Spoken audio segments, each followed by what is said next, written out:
As Testemunhas de Jeová.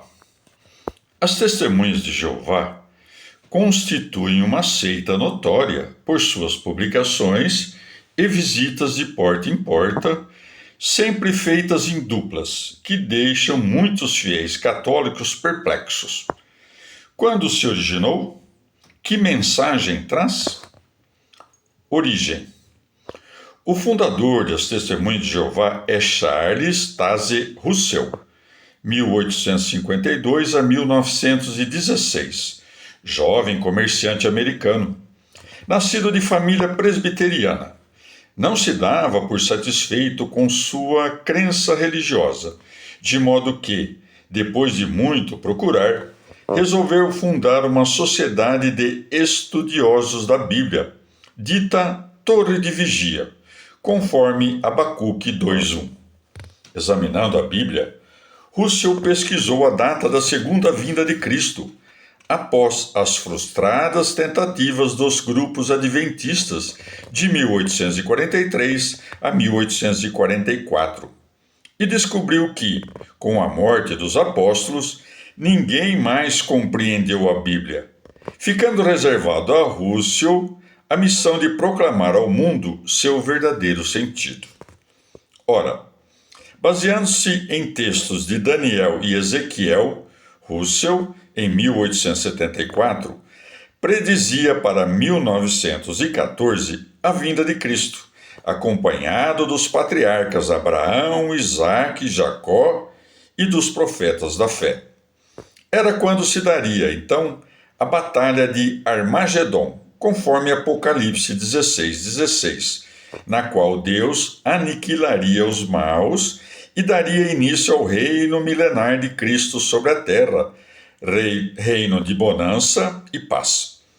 Tal anúncio despertou a atenção de muita gente, que se filiou à nova seita.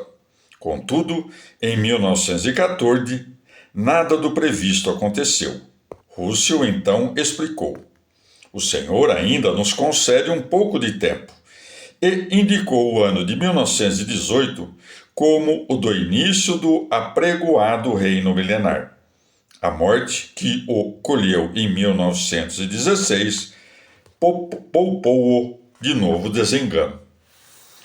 O sucessor de Charles Russell, Joseph Franklin Rutherford, 1869 a 1942, viu-se obrigado a refazer os cálculos, indicando, em consequência, o ano de 1925 como o da vinda de Cristo e o da batalha final de Armagedon.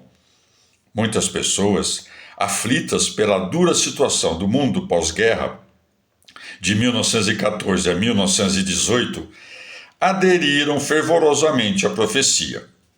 Dado que, em 1925, novamente, nada do predito ocorreu, Rutherford pôs-se a rever todo o calendário das testemunhas e houve por bem não fazer mais profecias. Em 1968, porém, Nathan Knorr, então presidente da sociedade, afirmou pela revista Despertai que o dia de Armagedon cairia em 1975, segundo a cronologia bíblica.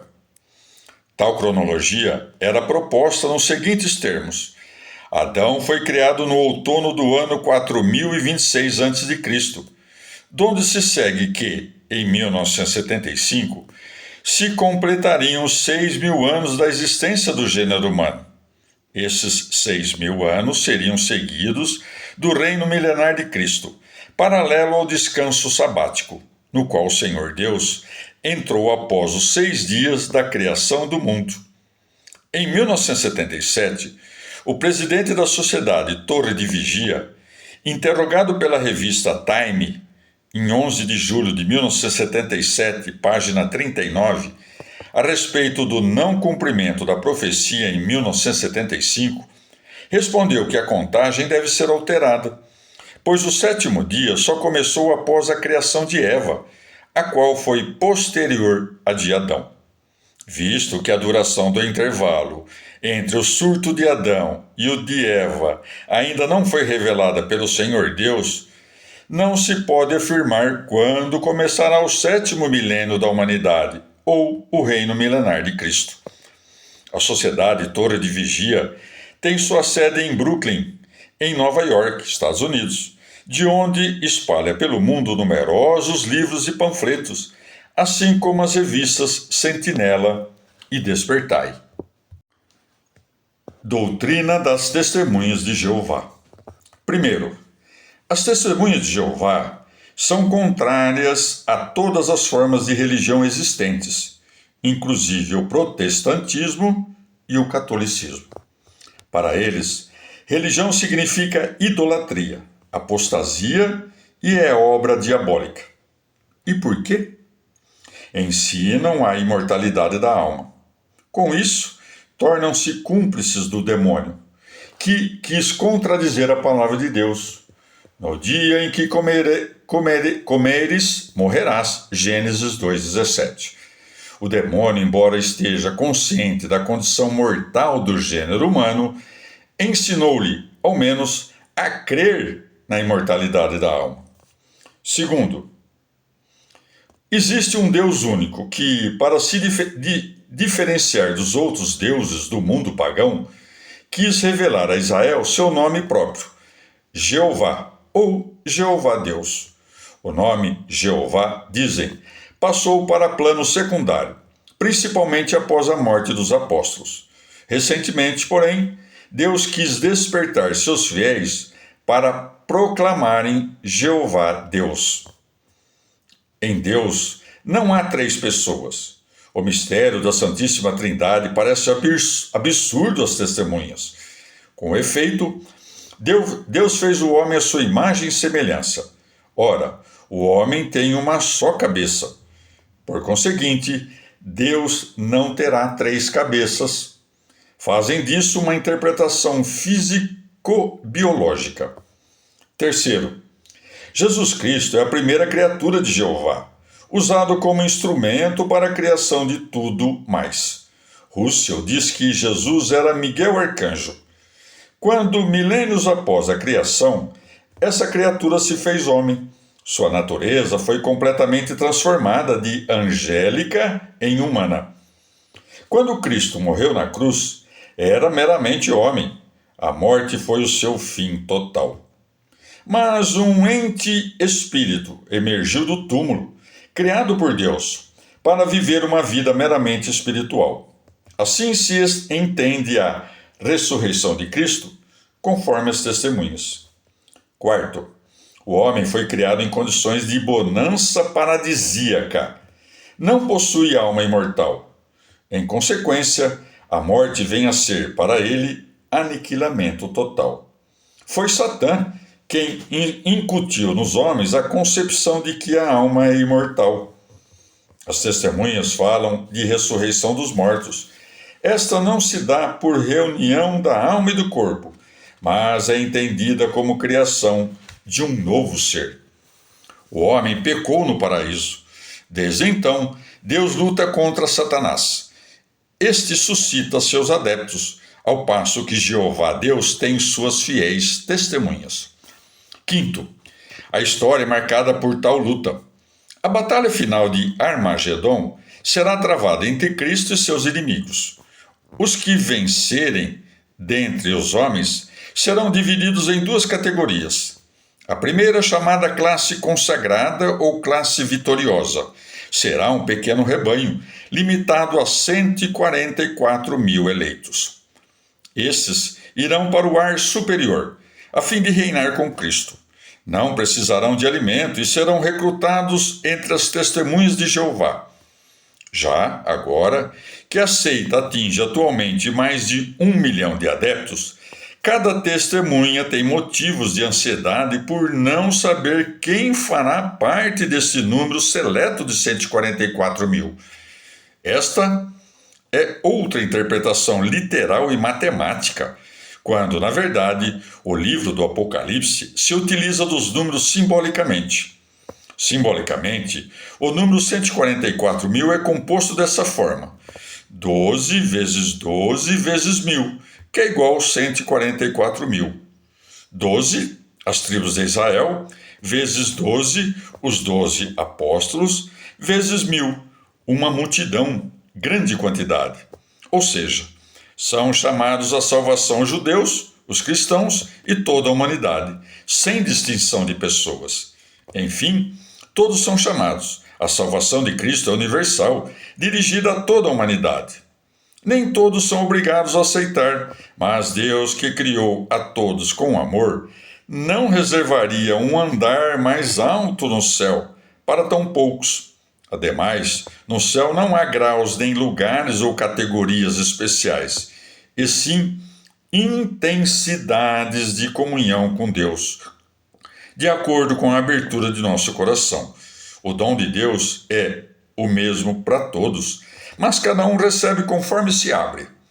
Se lermos Mateus 5,45, podemos entender que a graça divina abunda para todos. A segunda categoria constará do resto dos homens salvos, ditos Jonadabes. Serão deixados na carne e no sangue. Esta terra será a sua eterna morada. Farão que ela seja habitada por homens e mulheres, justos e mansos, em ambiente de paz, livres de opressão, doença e morte. Eles se multiplicarão sobre a terra, donde a pergunta: que resultará de uma constante multiplicação de seres humanos nesse mundo, isentos de morte para todos sempre? Quanto àqueles que não conseguiram superar a prova final, serão aniquilados com o diabo e todos os seus anjos.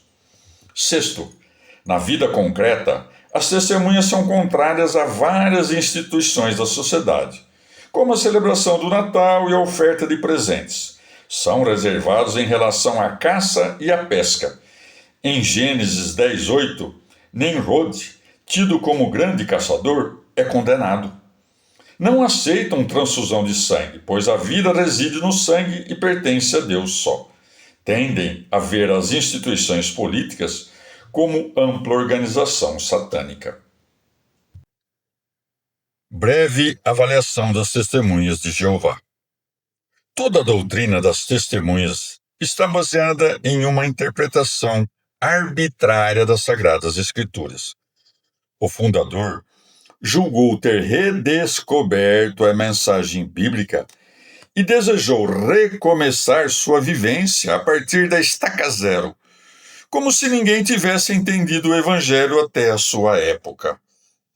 Quis dar mais ênfase ao Antigo Testamento do que ao Novo, negando a Santíssima Trindade e a divindade de Jesus Cristo.